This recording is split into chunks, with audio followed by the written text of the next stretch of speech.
Ladies and gentlemen, this is your captain, and I'd like to welcome you aboard Flight 226. If you would like to take off your seatbelts at this time, please do, and enjoy your flight. In a world of countless options, finding the right way to travel can be overwhelming. Today now, more than ever, it is vital that technology empowers travel retailers and suppliers to grow and optimize their network, tap into new pools of customer demand, and open new retailing opportunities with more travel options. Founded in 2004, Dohop is an Icelandic travel technology company that simplifies partnerships across airlines and with ground transportation providers like rail companies, so that new destinations, travel combinations, and services are available to travelers.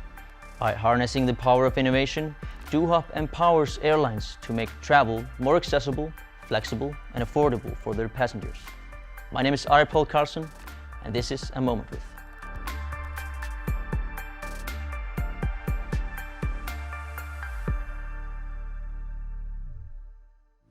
Hey, Ari, I'm David, welcome. thank you. What a nice office space you have. Thank you, yeah, we like it. And we care about having a great environment where people can do their best work. Here in Iceland, of course. Indeed, yes, we're in Iceland, and I'd show you the view, but it's not that kind of day from a weather perspective. No, like it tends to happen in Iceland. Yes, I believe. Occasionally, every now and then. Yeah, but what's the best thing about living and working in Iceland? I think what's the best thing for me is Iceland is a small country, so everything is accessible. Everyone knows everybody, which can be very helpful. Everyone's laid back, there's no hierarchy, and you can talk to everyone, and it just makes life very easy. And the startup scene is great. The environment around tech startups, government is supportive, and the country is highly educated, and there's a lot of opportunity here to build a great tech startup. So it's a great environment for tech. It is, yeah, it is. And Tech country. It is, and we've enjoyed being here. Yeah. Should we sit down and chat some more? Yeah, let's do that.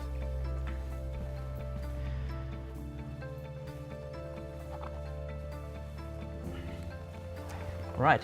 So, could you please describe what you're doing here at Dohop? So at Dohop, we are about helping people figure out the best way to get from A to B, helping people understand all of the options that are at their fingertips when they're traveling. And the way that we do this is that we work with airlines to make all of these options available. And travel is a complex business, so booking travel is quite complex. And there's always this information asymmetry, meaning that when you're trying to book travel, you don't always have all of the information that you need at your fingertips. So you don't know where to go to find the lowest price at any given time, all of the airlines that you need to have access to, or what's the best way to complete your journey. Could be 2 flights, could be a flight in a train or a flight in a bus. And we want to be able to help people figure that out. And to do that, we primarily work with airlines to enable those opportunities. In the traveling industry, you work with airlines mostly, correct? Correct. What challenges is the aviation business currently facing? So airlines are facing a lot of challenges, always a lot of challenges in the aviation industry, be it 9/11 or financial crisis or COVID that we've just come through. Now it's engine issues with a lot of engines in certain aircraft that are going to need to be grounded over the next 2-3 years. We are not really in any of that. We are helping the airlines with issues around how can they sell and service connecting journeys? How can they make sure that they are tapping into pools of customer demand that they otherwise couldn't? How can we make their lives simpler and easier from the perspective of enabling and then servicing connected customer journeys? Okay, so concerning your relationship with the leaders of the aviation, how would you describe?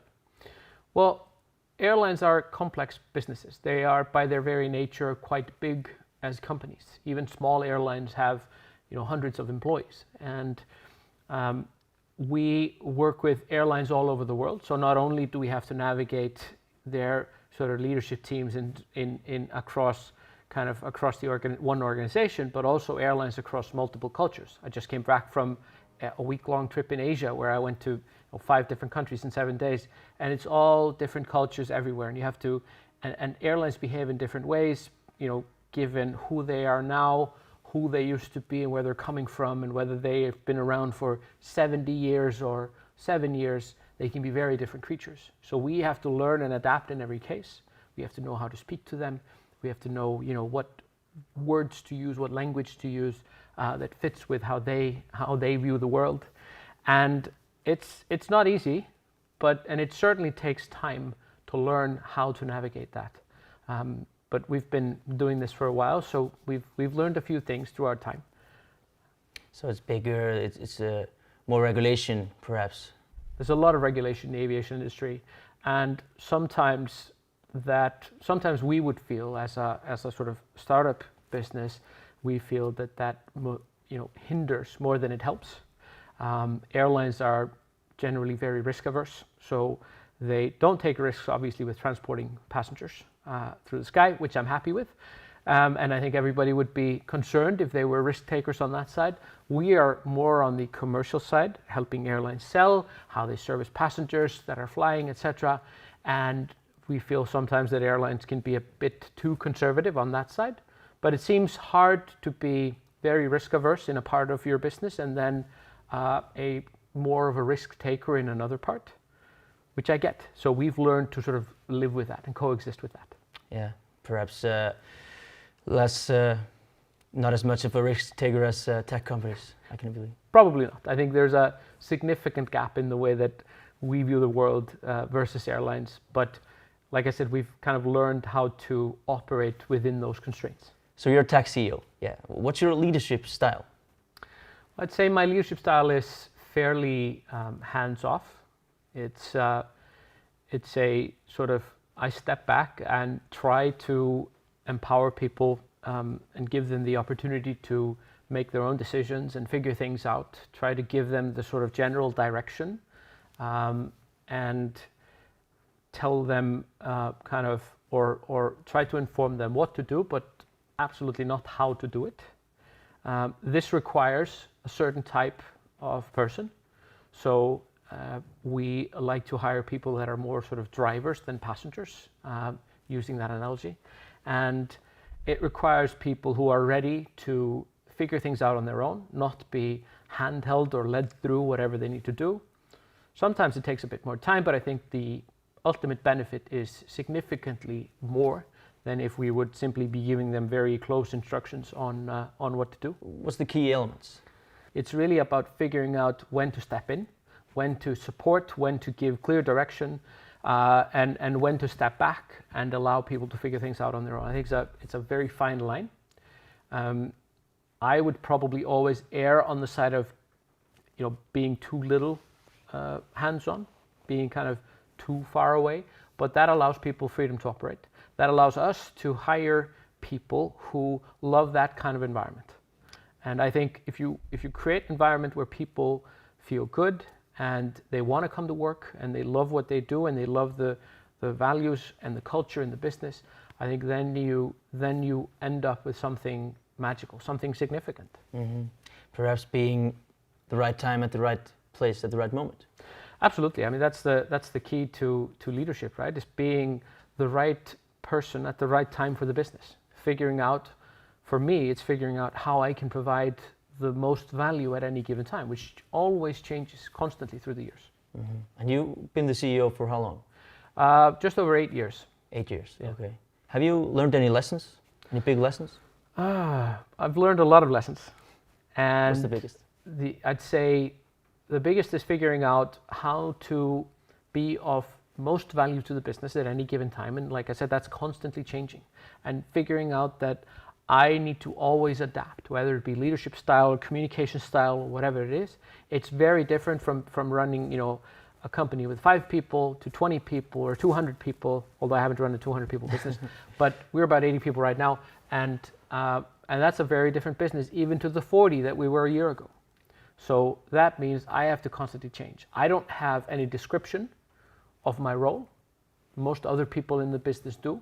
But the CEO role is the one role that doesn't have an accurate description of what it means.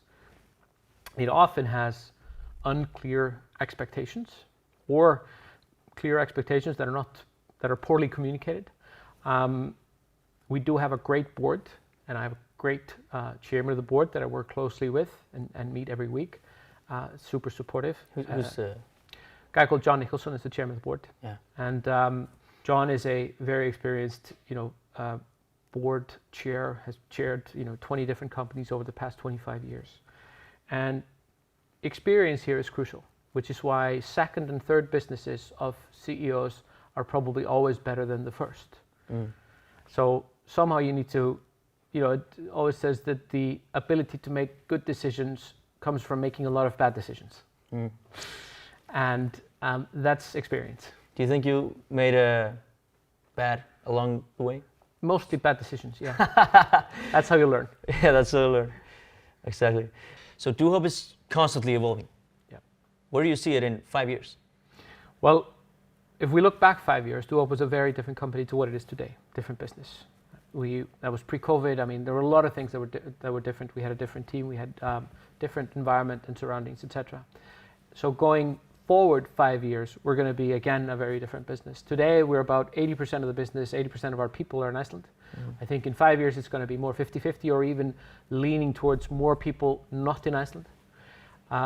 We've started the journey from connecting only 2 flights, so air to air, into connecting air to rail.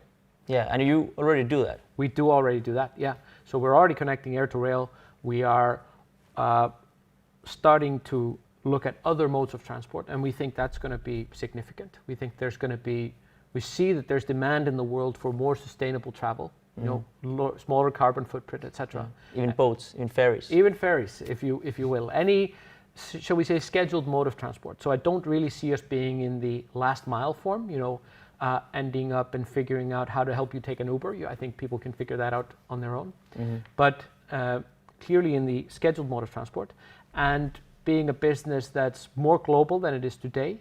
Even if we are in 10 countries already, we need to be probably more numerous in more countries, because airlines are all over the world and we need to be there. All right, so David, thank you very much for having me, and lovely chatting with you. Of course, my pleasure. Thank you. Today, more than ever, technology serves as the guiding force for the travel sector, allowing airlines to expand and optimize their networks, forge boundless connections, tap into new customer demand, and unveil fresh retailing prospects through a wider array of travel options. Through technological innovations and a finely attuned company culture, Dohop, building on its nearly 2 decades in operations, simplifies airline partnerships, allowing travel to be more accessible to everyone. My name is Gunnarsson, and this has been A Moment With.